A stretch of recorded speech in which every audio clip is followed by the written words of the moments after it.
Hello and welcome back to another exciting edition of American Pylon. I am your host for the day, temporary host Tyler, with James Thomas Fanning IV, our usual, and David, our producer Dave, behind the keys and the mics and the tech and everything. This week we have a little bit more as far as structure goes from our usual past couple of episodes of just picking hot, light topics. We actually have some stuff to talk about. We're without our normal host, Will, this week because he had to have dinner with his girlfriend. Yeah, something to that effect.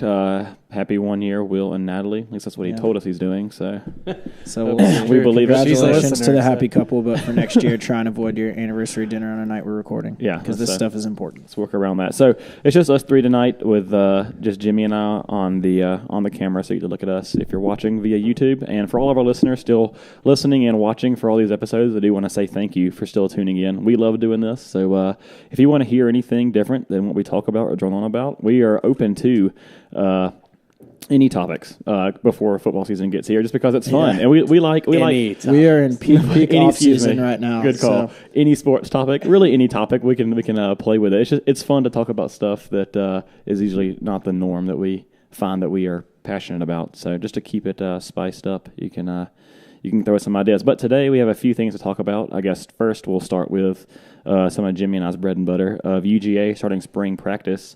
We are 4 in, one of those being a scrimmage, and we're marching down to G-Day, which is on April 20th, which will total, I think a total of 15 practices, so it's about 3 a week. So, yeah, like 14, and G-Day technically counts as a practice. Yeah. So it'll be 14 practices plus G-Day. Yeah, so that's exciting. It's marching towards the beginning of fall. Been hearing too much so far? Yeah. What have you been reading, hearing, seeing? I love this time of year because it's all positive, right? For every team. Everyone's a world beater. It's just it's not, I say every it's all guy's positive. turning the corner. Yeah, every guy's making the leap. Gained weight and gotten faster, done this, done that. So it's just all positive momentum for your team. And it's really fun. And then obviously where UGA has positioned itself recently in recent years, it's very exciting. And then the way we've recruited, because I have a ton of 5-stars out there, a ton of guys we want to see come to fruition. But to Jimmy's point, there hasn't been anything too exciting, I guess, to really report as far as anyone showing out or doing anything in particular. It's more just the buzz about campus. I've mentioned a few guys who have,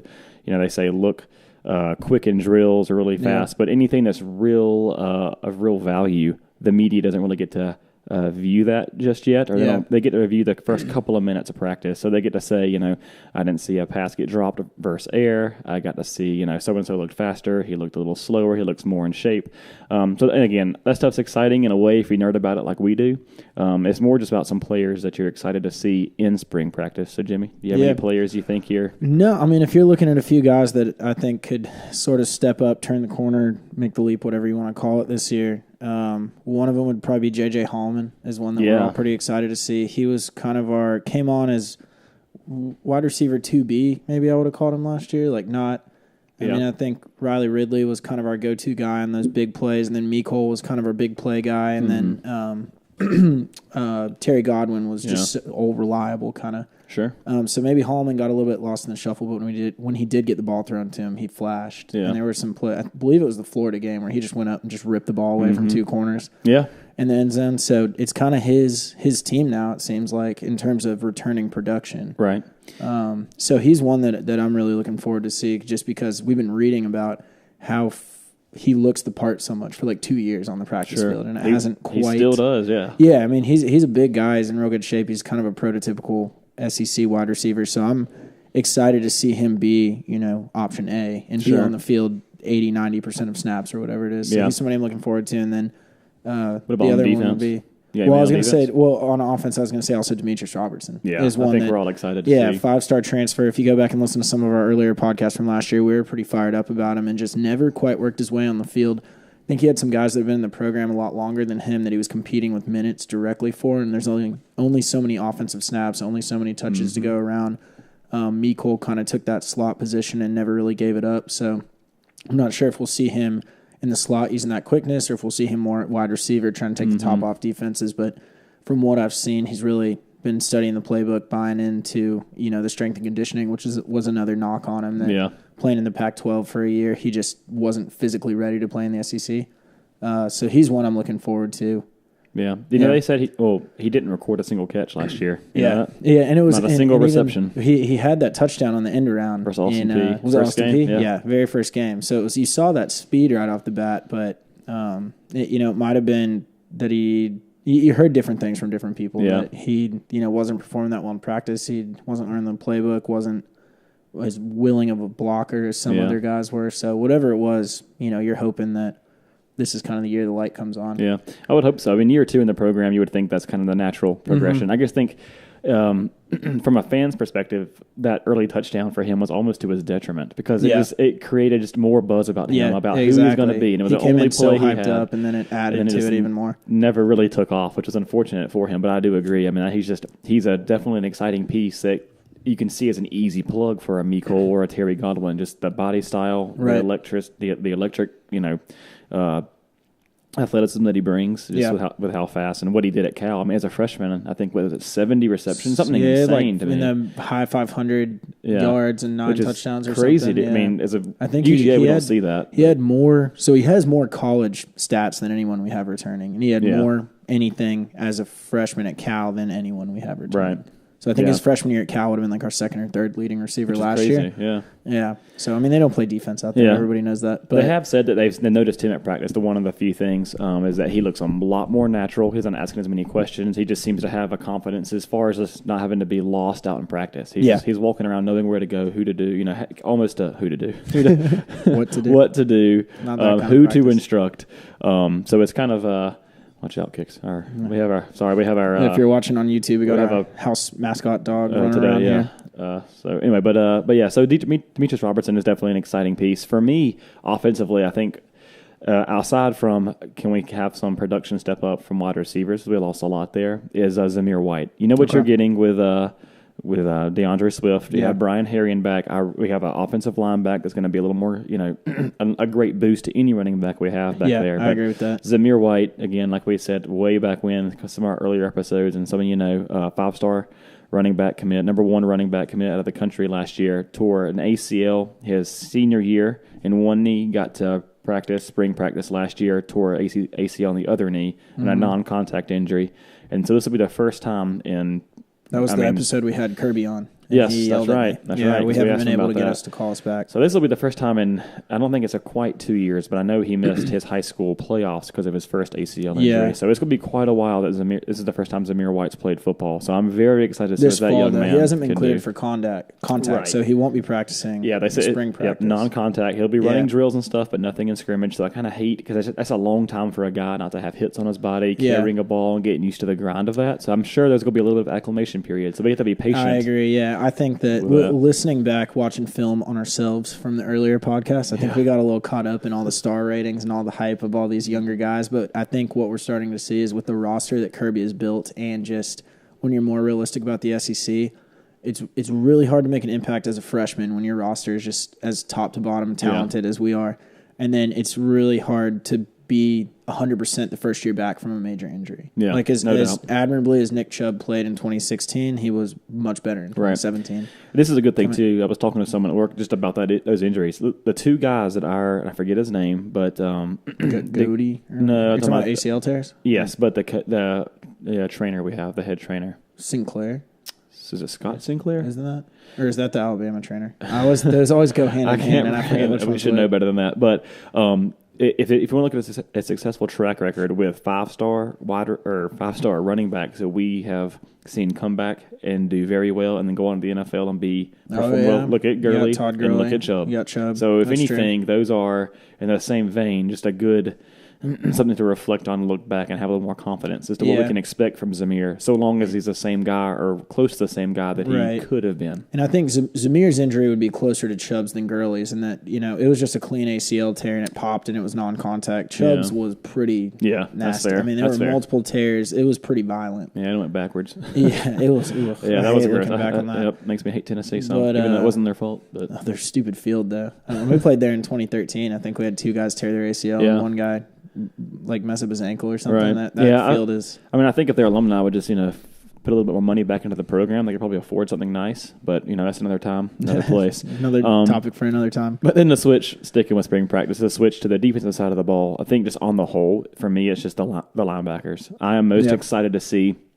what our linebackers do, because yet again it feels like we have a mass exodus. Granted, we still have Monty Rice and Tate Crowder there in the middle, but you still lose Natrez Patrick. You lose Jawan Taylor, who wasn't really a staple, but he was just senior leadership. Yeah. Now you have the likes of, I'm not going to name them all. We have Azeez Ojulari, Adam Anderson, Brenton so Cox, if you're combining the inside and the outside Channing linebackers, Tindall, Quay Walker. I know I'm missing some people. Nolan Smith even. Yeah. I mean, we guys have Nolan Smith's another one that as much hype as you hear about him, I personally, in my mind, I'm trying to pump the brakes a little bit because, in that vein of thought, though, Jermaine Johnson is one that I think maybe Jermaine Johnson, so the two things that make it hard for a freshman to come in and have an immediate impact are acclimating to the speed of the college game, and then just your strength and your size and your maturing, because at a certain point you've got these 23-year-old pretty much grown men playing against these 18-year-old kids that were in high school, so that. And Jermaine Johnson is a JUCO guy. So he's already been in school for 2 years. He's already been playing at the college level, obviously not the SEC level, but he's been in a college strength and conditioning program, and just his body is probably a little farther along in terms of hitting his ceiling. So he's one that I would think has a better chance of immediate impact. Sure. As far as maturity goes, I agree. It's not even close, but I will say, like, the whole Jay Hayes, not JUCO transfer, but transfer from Notre Dame last year, the defensive line, that did not work out very well. I know we kind of thought the same thing of big body, come from a big program at Notre Dame. Not the number one JUCO transfer like Jermaine Johnson is, which is nice to have. And probably a little bit more of a impact player, being on an edge rusher, being on the end of that. Probably get a little better looks and being in the trenches on the D-line. But the Jay Hayes experiment from Notre Dame didn't work out. But then again, this is the number one JUCO guy. This isn't a guy looking to move because he never got to start or play that much. Yeah, that's a good point. Yeah, another program. Yeah, by that, there's probably a pretty big difference between your average grad transfer and your average JUCO guy. JUCO guy tends to be somebody who didn't make the grades or got in trouble or whatever, but has the talent, would be at a major school if not for stuff that I don't want to say outside their control, because a lot of stuff they made some mistakes when they were younger.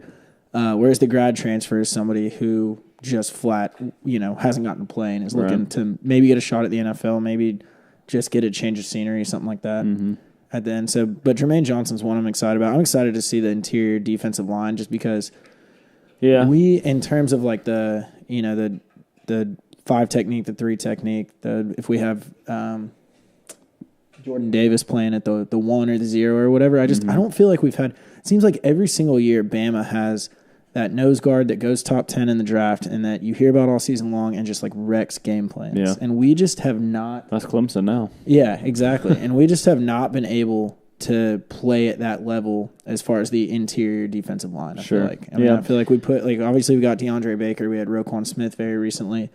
We got Lorenzo Carter from outside linebacker, edge rusher, that's playing in the NFL at a pretty high level right now. But in terms of just true old school hard-nosed football, we haven't had that in a while. And I don't know that we have the guy on the roster to do it this year, honestly. They say Devonta Wyatt's been looking. They said he's put on some really good weight. He looks very quick, very inch. They said he's looked very good as far as just his mobility, the weight, the good weight he's put on. And they said he just again, it's just in drills. Everyone looks like world beaters. I understand that. But as far as hearing the right things, they say he does look the part, like he's done the necessary things in the offseason to position himself to get some playing time right behind Jordan Davis, because we're going to need a little bit more than just Jordan Davis. Yeah, Jordan Davis, the hard part about it is you just kind of have to stack those guys, because you want Jordan Davis or whoever to be playing at a weight that it's not realistic for them to be playing 80 snaps a game. Right. So you kind of have to pick one or the other. If you want 1 or 2 guys on your roster that are just huge and there to clog up a gap when it's 3rd and short, there's only so much stamina they can have, unless you get those guys that, the once-in-a-generation guy that Bama seems to have every single year. Sure. Oh, yeah. Like Quentin Williams was this year, and like Deron Payne was a couple of years ago. And I don't know. Remember Terrence Cody, though? But he can only play 2 downs at a time. Exactly, he wasn't one of those guys that had it both. But if you want to have a guy like that on your roster, you probably, even if there's a pretty steep drop-off, you need somebody that can at least get in there and not be terrible to let him get a breather. Thinking about that, and what comes to mind for me is the indirect benefit from the linebackers, like the more athletic, big-bodied, sideline to sideline, more like the Roquans that we're going to have. Yeah. Excuse me, that are going to be able to help maybe get us more in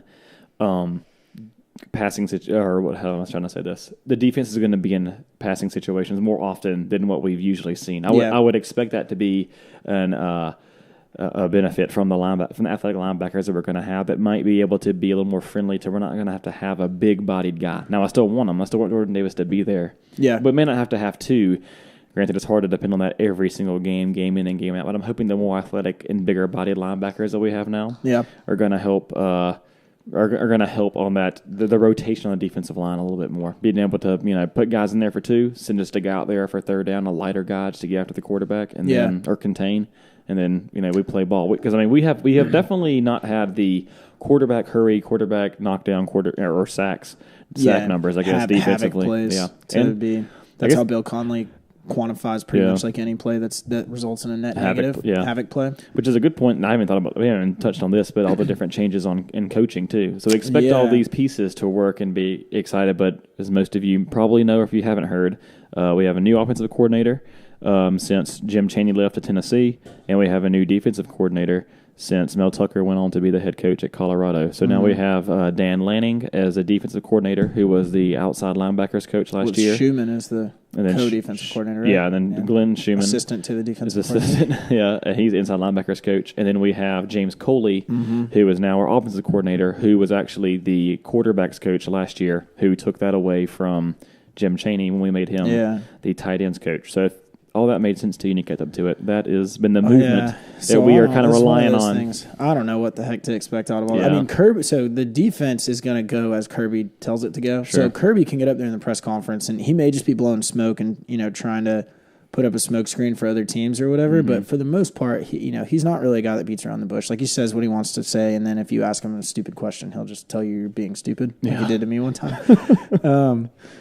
So he has been pretty vocal that we need to create more sacks, we need to create more tackles for losses, we need to create more havoc plays, and that if you do go back and look at the last several national championships, that you either need to pretty much be top 5 in the country in negative plays defensively, and the only thing that can really overcome that is having just a ridiculous offense that can keep up. Because the only team that's really not been in the top 10, top 12 in tackles for loss and sacks that even played in the national championship since the playoffs started was Oregon.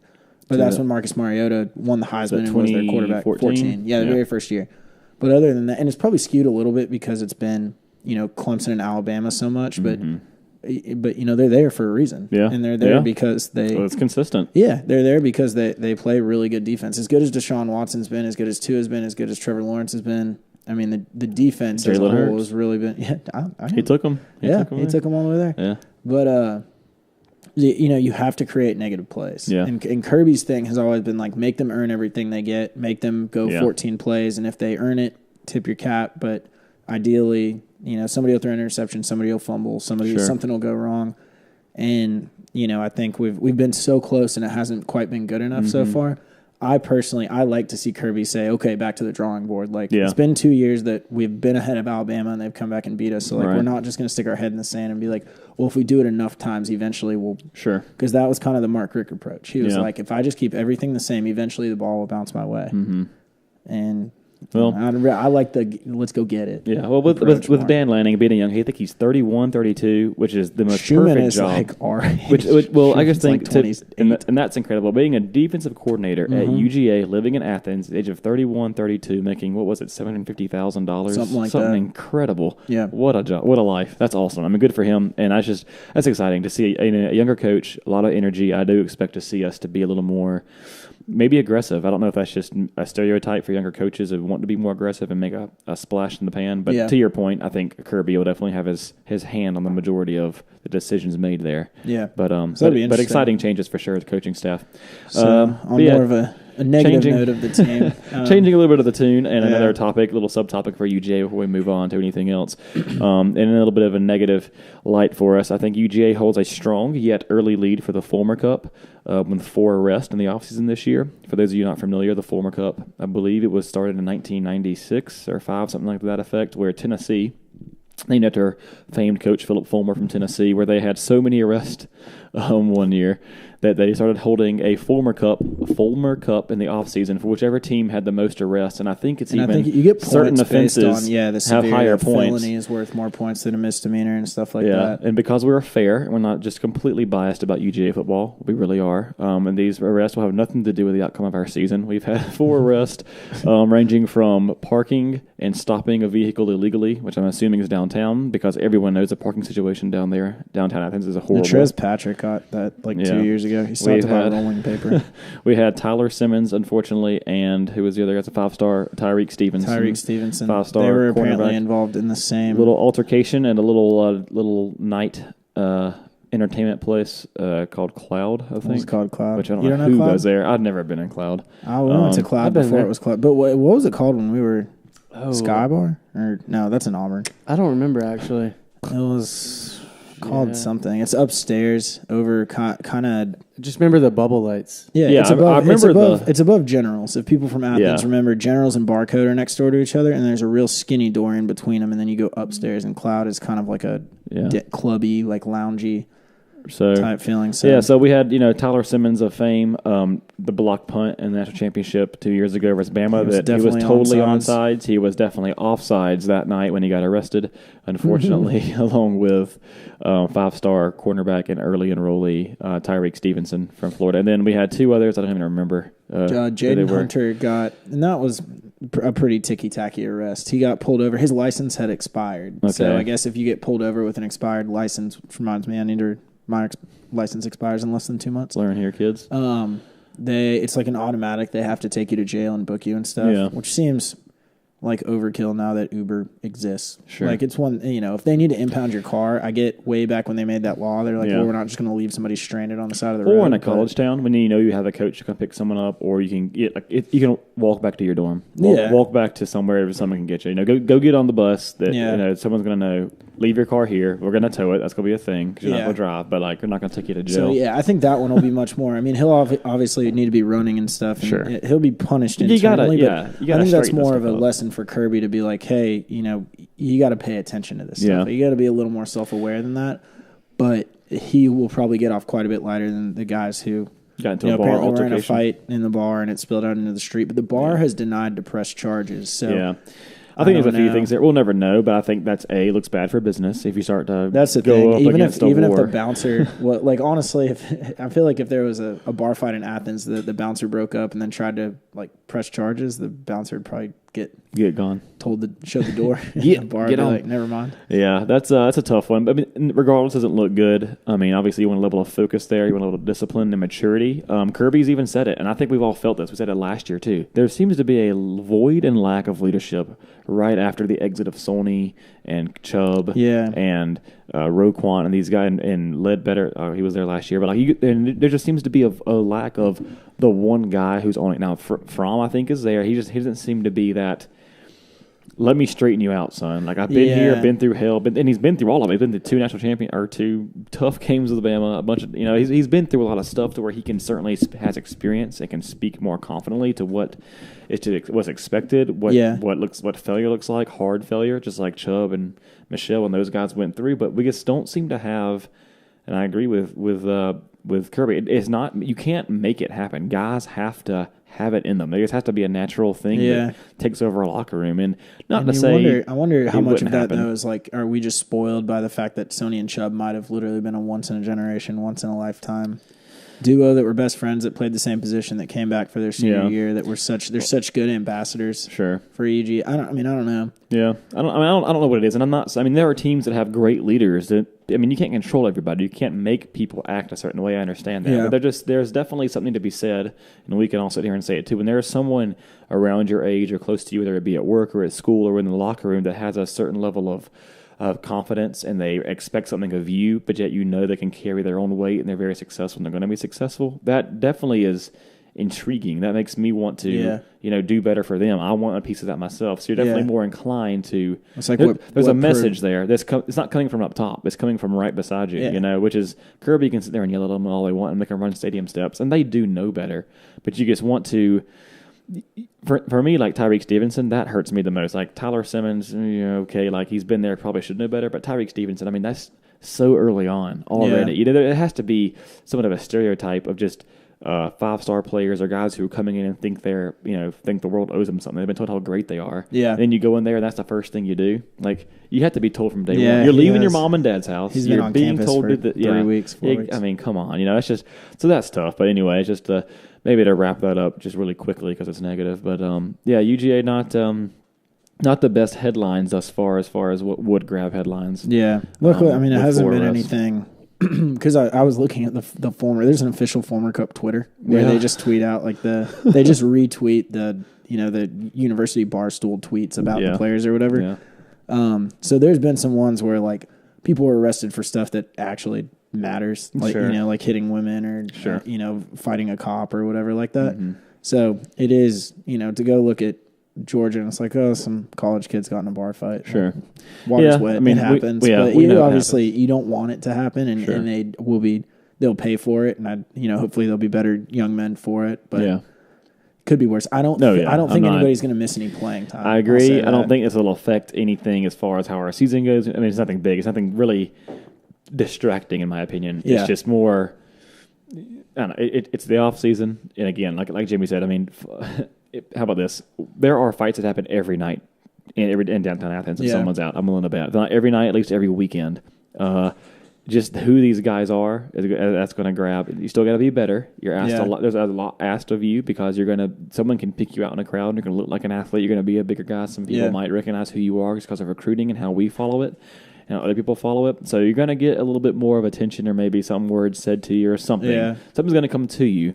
But to Jimmy's point, I mean, this is not really it doesn't seem like it was sought out in any of this, and very easily correctable things. It's just unfortunate because they are players and they're at the university, and that's just what's going to grab headlines. And me getting in a bar fight wasn't going to make the UGA or make the red and black or make any headlines. I'm sorry. Thank goodness. But those 4 different times I got arrested never made national news. So, Mom, but I'm just kidding. I never got arrested at Georgia. Yeah, but I think we're all unscathed here. Thankfully, can't say that about all of our friends, but that is true. But knock knock on wood, here because we still go back about 6 times a year for games. So, but streak. Anyway, but moving arrest free since 09. Moving on from UGA, so March Madness is in full swing. Everyone's filled out their brackets and everything. We are doing the basketball. We are. It's pretty exciting. It's been fun to keep track. Talking too loud, David's telling me, I think.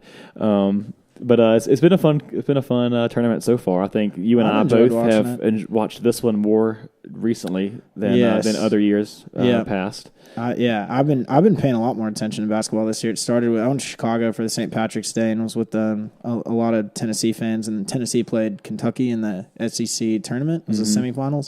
So that was a really good game. That was really fun to watch. Sure.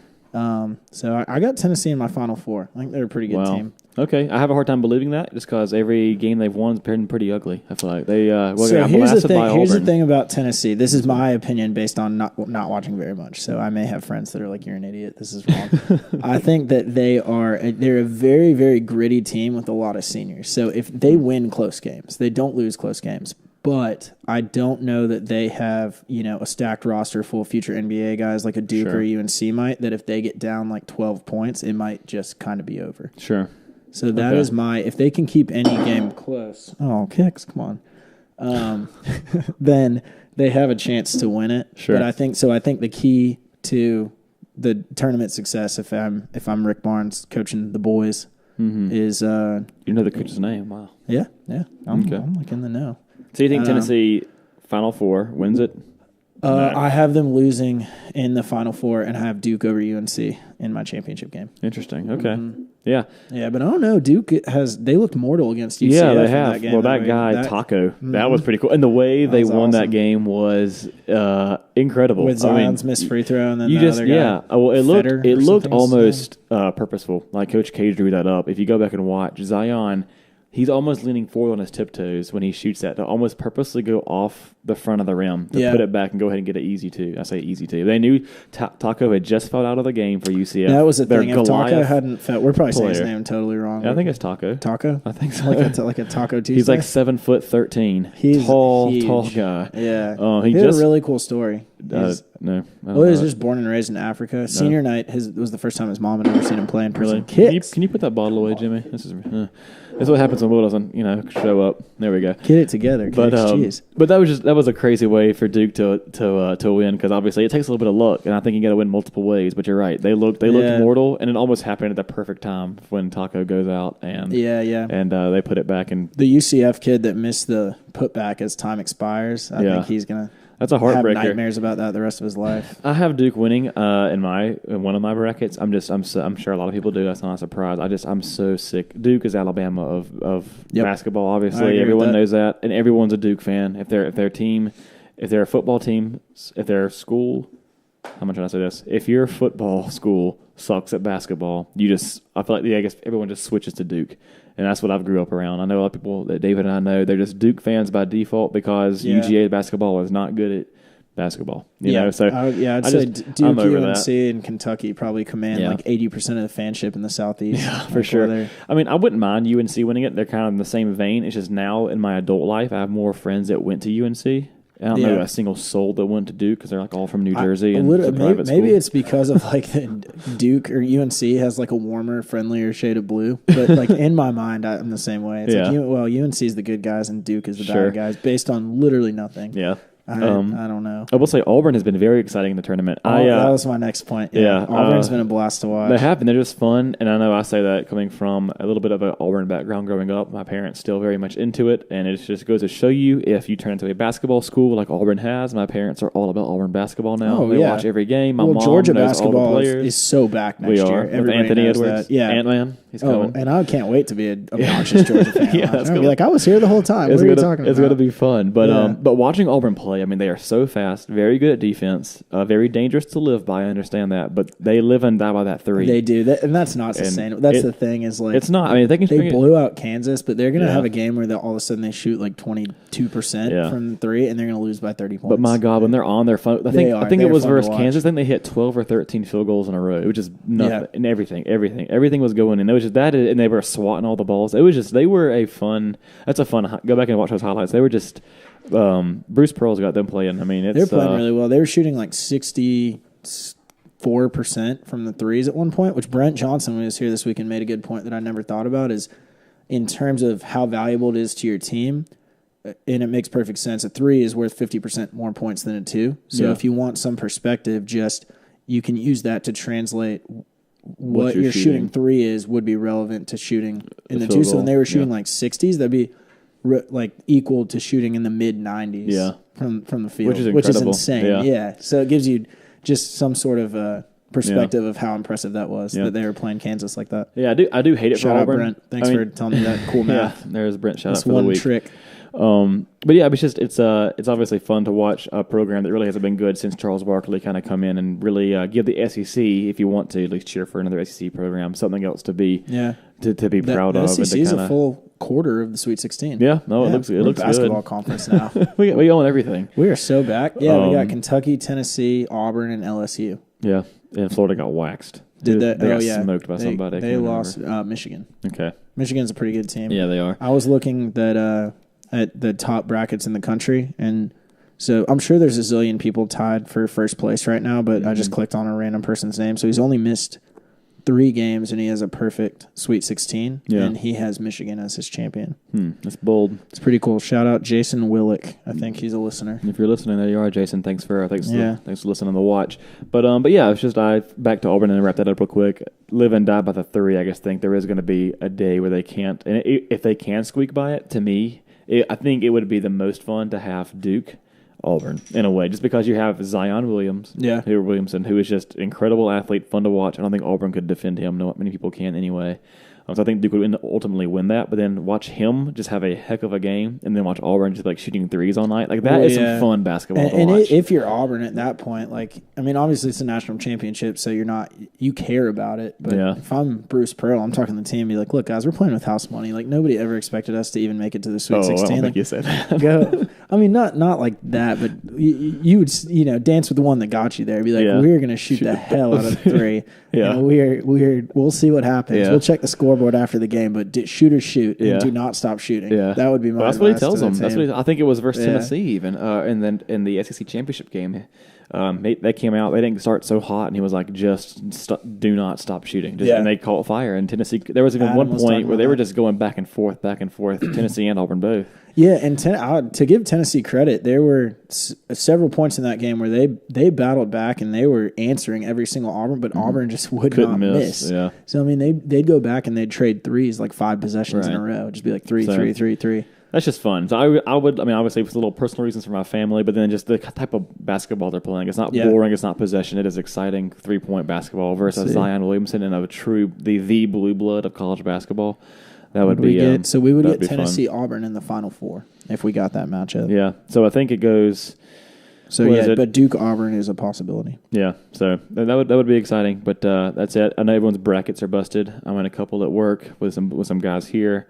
And with some other fellows that I've met through other avenues, I guess. So I mean, I think it's funny. Everyone talks about brackets being busted, and to me, it's like, well, no crap. To me, the winner of every single bracket pool is just it's your bracket's ugly. It's hideous. It's just the least ugly. Yeah, it's the least ugliest it's funny bracket. You could probably go 8 for 32 in the first round, but if the 8 you picked were the correct Elite 8 and then you got the right Final Four, and then you got the right champion, you probably destroy everyone. So which is fun. That's the how first it's and second out. round don't matter. The only thing that matters is your Final Four and Elite 8 surviving and advancing. Sure, or how far your upset goes, or how far you carry your upset. Yeah, your Cinderella team. Yeah, not that they would have been a true Cinderella, but I had Marquette in my Final Four, and they got smoked lost by Murray State, right? Not smoked. But no smoke. They lost by 19. Okay. So they got killed.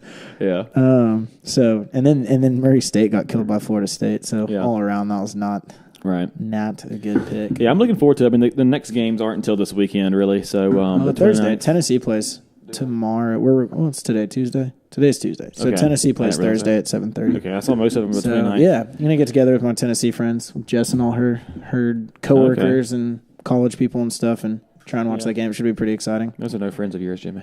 Tennessee people. Yeah, they're good people. But I sent them that screen cap from In the Blind Side where she thinks he's going to go to Tennessee, and she's like, "I will not wear that gaudy orange. It's not in my wheel color, and I refuse to wear it." It's true. I mean, I've gone back and even looked at some pictures of people like for game days and stuff, and Tennessee folks just don't wear that orange because they think it's hideous as well, right? Yeah, I think we talked about it on the podcast, but the university owns that specific shade of orange, so I think the guys all go to the bookstore or whatever and buy like officially licensed gear.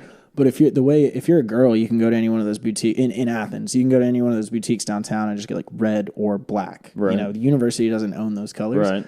Whatever Jess has told me it before, it's like something 136. It's like a swatch you would get at Home Depot or whatever.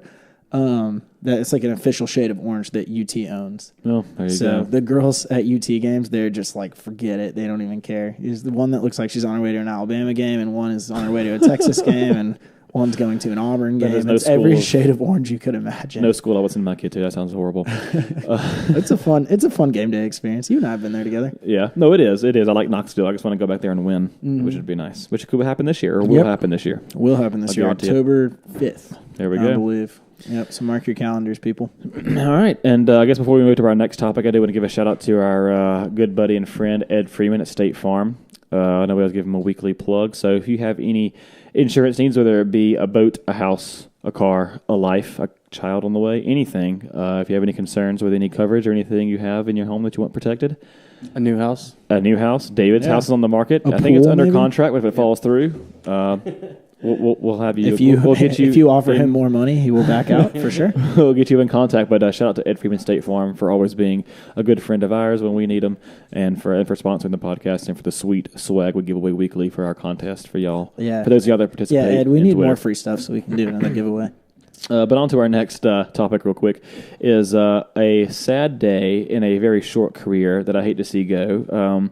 The team I can't stand, but Robert Gronkowski retires from the NFL, a lifetime Patriot of 9 years. Some people argue one of the best tight ends of all time. Statistically, you could certainly say so in the postseason. Obviously fun to watch, fun guy, charismatic guy.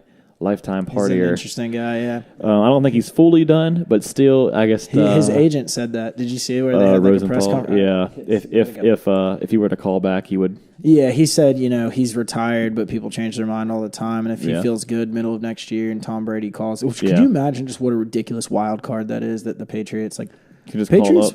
Yeah, I mean they got could the bat phone. Yeah, I mean they could basically downgrade him to the practice squad, pay him $400,000 or whatever, just like pocket change to Robert Kraft, and just have him. Yeah, put up the Gronk signal. Come play at week 10 and then just go into the playoffs and not be beat up. I mean, he won't be peak Gronk because he doesn't have catches every single week. But Tom Brady just picks up the bat phone. That's the thing, though. Do you realize? Do you have any idea how good you have to be to have that be an option? Well, he's 29. He's just show up in week 10 and just be like, true. I'm a starter now on the defending Super Bowl champions. What is the Gronk signal? I think it's 69. I think it's probably a chugged beer, a shotgun beer, a smash. I don't know. Yeah, Gronk's just a lifetime partner. I don't know if those of you who probably don't keep up with the Patriots as much, but Gronk, if you ever seen him on social media or anything, he's a Barstool idol and favorite. He's a wild man. I remember reading an article about him in Sports Illustrated. And Sports Illustrated, I don't know if you guys ever read that growing up or anything, but they always they don't ever write like negative articles. They always try very hard to give a positive spin to whoever the person is, and they try to make Gronk look real, thoughtful or whatever. And so they would try and phrase different things in certain ways to make him seem, but then they would have direct quotes from him, and I remember reading, man, this guy's a moron. Oh, I think his high school yearbook thing, like beside his senior picture, was like hobbies, sports, working out, chicks. Like he's a goober, they said in that article that like him and his brothers, whenever they would be working out or whatever for like their last rep, like their kind of battle cry for each other, whatever, was like, do it for chicks. To hit that last bench press. What a goober, what an idiot. But it's just, they did say that, I didn't realize this, but Tom Brady was saying how he won some offseason awards for being so philanthropic. It wasn't the Walter Payton Man of the Year stuff, but it was supposedly he's very, very philanthropic. And also, I did not know this. He hasn't spent a penny of his salary money. He's lived off endorsements his entire career. So for 9 years of football, NFL salary. And bonuses, I guess. He's got $58 million in the bank, and he's 29 years old. Good job for you. And I guarantee you'll see him in WWE next to Ronda Rousey. Shout out. You'll see him there. You'll see him in movies. He'll just move into some rock role where he'll just be in because he's just so charismatic and so goofy. He'll enter some kind of entertainment role. So maybe he'll join the Atlanta Legends, play for the AAF. Maybe. I'd buy a jersey. Something to do. I'd buy a Gronk jersey. That'd be amazing. That'd be fun. That is, he's the kind of he would never do that because it's such a waste of effort on your body. But if he wanted to do it, just kicks and giggles. It would be fun. Literally any team he joined would immediately be the favorite to win that whole thing. Yeah, so it's sad to see Gronk go as far as officially playing week to week, but that made a big splash. Smaller splash as far as NFL goes is Malcolm Mitchell, damn good dog, retired at the age of 25 from the NFL. I know Malcolm was also on the Patriots for a short time. He's got a Super Bowl ring. Yeah. So I don't know how much of a splash he made in the NFL a long time, but that is a great dog to watch. I know he'll always be remembered for that touchdown versus Florida late to win. Yeah, where he high-stepped it on into the end zone. So that was fun. So Malcolm Mitchell also hangs up his NFL career as well. He was hurt a lot. He's one of those guys that I think he'll be a footnote in the NFL, but as far as Georgia fans and especially I was a student throughout several of the seasons that he was there. I think he'll be a guy that you'll always kind of remember as like a what could have been. Yeah. Because he signed as a wide receiver, but he played corner his freshman year because we had so many injuries. Okay. And then he switched back to wide receiver. He was almost like I could see like Mecole Hardman type guy of his. I hate to say generation because they're like 4 years apart, but it feels like a generation. And you go in 4-year increments in college football. But of a guy that we could look back on, he could just light the world on fire in the NFL. Mecole could, or he could kind of get hurt and have a similar career to Malcolm Mitchell, whereas like he showed flashes, but it never really worked out. But like if you really watched him under a microscope when he was in college, you're like, God, this guy is so good. If he could just stick to one position and stay healthy, and Malcolm Mitchell unfortunately never just quite could. Yeah, Malcolm never stuck out to me like that, but I guess that's because I paid more attention now to UJ football with the timeline that lines up with Mecole. But I agree. Mecole could certainly be that, but I didn't realize Malcolm Mitchell had 10 knee surgeries. 10. So that's surprising. So I don't blame him for hanging it up. Similar probably to Gronk with the whole body aching and everything. It's probably time to not to not It risk. is. I mean, he's 25, and I saw he earned $1.8 million, which is, obviously nothing compared to Gronk, but damn sure more than I've earned in my life, and I'm more than 25 years I old. could do something with 1.8. So. Yeah, so, and he's a really, really good guy from what you read. Yeah. Different things that you see. He's published a children's book. I remember that. about He was the at importance of UGA, school and wasn't stuff. he? Yeah, he Remember actually announced his retirement at a TED Talk at UGA in not the SLC, but not Ramsey. Classic Center. Tate. No, Tate in Tate Plaza. I'm Tate here. building. Yeah, but anyway, so that's about it for. So I think he's got a successful life ahead of him. Yeah, one way no or doubt. another. I would hope he's so. pretty endeared to Bulldog Nation. I So hope he's so. from Valdosta. If he decides to go home, there's a lot of Georgia fans down there. If he I could decides see to him stay in coach. Atlanta, he could coach. Yeah, I could see that being a thing. He's got almost $2 million to figure it out. There you go. So he should go to Thailand. That's what I would do. All right, and I guess I'm moving through these quickly, but good luck, Malcolm, in retirement. And I guess maybe one or final sports topic we want to cover, which I think is extremely intriguing, is the MLB contracts that are now going through the roof now. Yeah, this We've is had insane. three big ones. Manny Machado with the Dodgers, I think, was $300 million for 10 years, which was awesome. Yeah. Then Bryce Harper comes through and smashes that with $330 million for 13 years, which is less guaranteed money per year, and then but still big money. Bryce Harper had the big hype going into all of that with the Washington Nationals, might be the first $500 million contract with $500 million. Didn't quite get that money at $330 million, but then Mike Trout comes in after all of those for the Angels of Anaheim, and smashes all of theirs for a 12-year deal worth $430 million, which is $10.5 million more per year than Bryce Harper.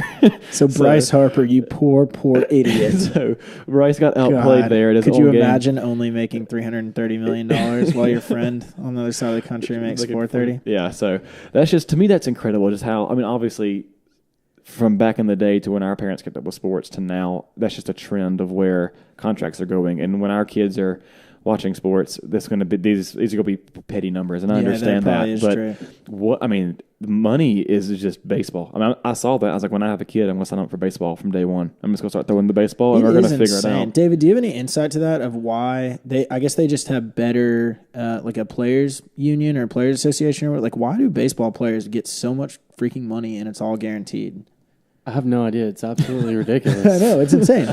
I mean, there's 162 games a year, so that's 81 home games. So that's a ton of revenue from tickets. But at the same time, a Falcons game, even though they have 8 home games a year, those tickets are like $150. Yeah. And then a Braves ticket, you can walk up to a day game 5 minutes before first pitch and get a ticket for $8. And they do revenue sharing, so maybe the Yankees and the Red Sox are just like floating everybody along or something. I have no idea. Well, I don't understand it as much because, I know the really good players make a difference, but you've got so many players out there on the field, and if you're on offense, you're only out there once every other inning, maybe if your team's hitting like so it's. Yeah. I would understand it more for like basketball or something. I feel like the standouts in basketball make more of a difference as an individual than you do as a baseball player on a team. So, I mean, I get the idea of, retaining your top talent and keeping the guys that are keeping the fans in the stadium and producing for you. But at this level and height to where it is now, it's unfathomable. It's crazy. That's almost like, because like you said, you're hamstringing yourself so much to where it seems not reasonable to put a championship roster around Mike Trout. So you're basically being like, you need to go win us a championship, which is also not realistic in baseball.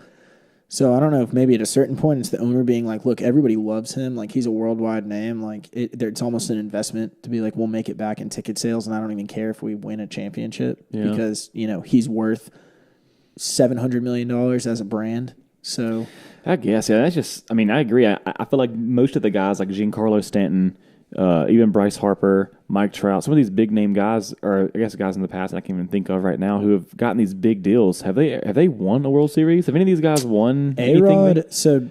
Machado was I did read this. He was the largest free agency contract of all time, but the Yankees extended A-Rod to a $310 million contract, so that was not... The Angels extended Trout, too. Yeah, so Trout obviously smashed A-Rod's, or maybe it was Jeter. I don't remember, but one of them was already a Yankee, and they extended them, and then they won a couple more World Series after that. Okay. But the thing is typically, no, to answer your question, these insane free agent contracts don't lead to championships. Well, even when, we were joking around, what if Bryce Harper came to the Braves, right? Yeah. I don't think anyone finished that statement off of, oh, if Bryce Harper comes to the Braves, we're going to win the World Series. Now if LeBron James is coming to the Hawks, then that changes that. Then maybe you add that or statement. Anthony Edwards comes to Georgia. Or that too. We're so back. But that's what I'm saying though. Is no one was like, "Oh, Bryce Harper, that's a definite championship." Yeah, and I don't know if you can fair. say that about any baseball. Baseball's player. hard. Baseball's hard. That's a good point. I like that point, David. We've gone back and forth between You couldn't take a bad team and make them a championship team. I mean, I think it's realistic to look at certain teams and say, "Oh, we're a cleanup hitter away," or "Oh, we're a closer away," or "Oh, we're one more good rotational pitcher away." Well, I know you have teams like to take a team that's like a fringe playoff team or miss the playoffs or whatever. It doesn't seem realistic to. And we should figure out how to have Brent call in on this because I feel like he would be better about this, and so would I think Will's brother Jonathan would be good at this as well. Jonathan Mihal, because I want to say like the Cubs and even like the Astros, teams of late that have almost rebuilt and come back. They haven't done this. I mean, these big splashes in the offseason. And they're those teams that have, granted, they didn't necessarily stay into the deep into the postseason year after year, but they've won and gone to World Series without having these big splash signings. Yeah. The Braves did it. I mean, granted, that was feels like forever ago, but like the Braves have never been that team that have. We've grown players that grew up to be Hall of Famers and great players with our pitching, and then obviously Chipper Jones and stuff to that effect. But like we'd never have been that big time splash market either. So it feels outside of, I'm gonna say the Yankees and I guess the Giants. Probably the Giants have made. Yeah, I would assume they've made some splashes in the offseason before.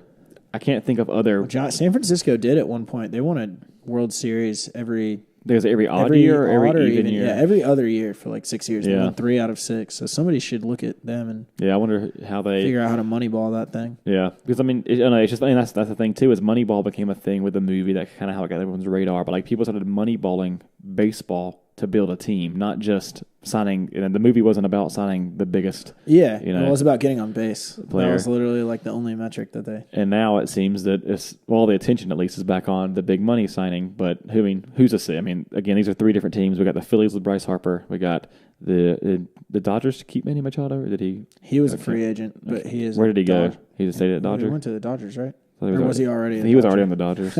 Brent's so annoyed at us. He right is. now. And then Mike Trout staying with the Angels. So we'll see. I mean, that'll be a team. Dodgers seem to always be there, at least recently. Bryce Harper with the Phillies. I think the Phillies have had a sub 500 season dating back to since 2000.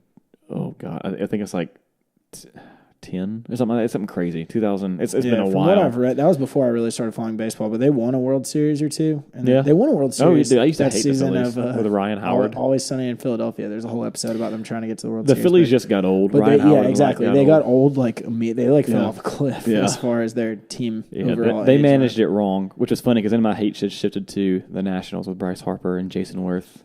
Yeah. And then Dan Ugla goes over there, and he's a highest paid Brave, essentially, over there on the Phillies, or over there on the Nationals, just killing us. Yeah. So. There was one game I remember when he was a National, right? Yeah. Or he was a Philly? He was a National. And he hit a walk-off home run to beat the Braves, and the Braves paid him to hit that home run. Yeah. It was embarrassing. I remember that one. Yeah. But yeah, just these baseball contracts, I guess good for Mike Trout. That's awesome to see a kid just, earn that kind of money and guaranteed $430 million. His great grandchildren will not have to worry about where they go to college or what they do for just incredible. I just wish he was almost in a market that we could watch. Do it for the chicks. Yeah, exactly. Do it for the chicks. He's married. He's like 25 years old. He's married. That's true too. I didn't think about the age, how young he is. But the thing I do hate a little bit is selfishly we won't never get to see the highest paid. This is the biggest contract in pro sports history, and we will never get to see him play hardly. Like we never see Angels games, and I don't even remember if I've ever heard of the Angels coming. To Angels Atlanta. was my first game of my life. I was 3 with my dad. Really? Mm-hmm. Caught a foul ball. Well, if he comes to Atlanta, when you were 3, well, my dad caught it and handed it to me. I wonder if Mike comes to town with the Angels this season. I don't even know if to look it up. If that would really drive up tickets. Yeah, that'd be fun. I mean, it is. I mean, again, the money doesn't necessarily change how he's going to play that night. I understand that, but still, it'd be cool to see And again, this will change 10 times over until we have grandkids who's the highest paid player. But it'll just be cool to see the record breaking highest. Well, I'll tell you what sucks is if he doesn't perform as well. Lord knows. Talk about the weight on your shoulders. From what they say, I mean, that was one of the reasons. From what I've read, obviously I don't know anything about him, but he's a pretty high character guy, and that's one of the reasons they were willing to spend all that money on him is because they were like, it's not realistic to expect him to have an MVP caliber year every year for the next 12 years, but. He's not just going to fall off a cliff and be like, oh, I got paid. Who cares? Sure. The Albert Hainsworth if you will. He was so good in his contract here at Tennessee. Yeah, And he was so bad once he got paid in Washington. There you go. We got time for one more, David? Or no? We can wrap it up. We can wrap it up. All right. Well, I'm being told by Dave's producer Dave and our intern giving us a signal here that we have to wrap But this up. come back next week for an exciting Mount Rushmore about what 3 movies you would watch for the rest of your life. If you were stuck on a desert island, that's what we'll cover next when Will comes back. We need Will in on that. R and lower.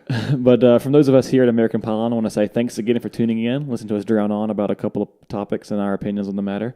And we just want to tune in. We ask that you tune in next week when we'll have Will back, and you'll have to listen to me narrate this thing. So, for those of us here, thanks for listening and watching, and go Dogs. Go Dogs.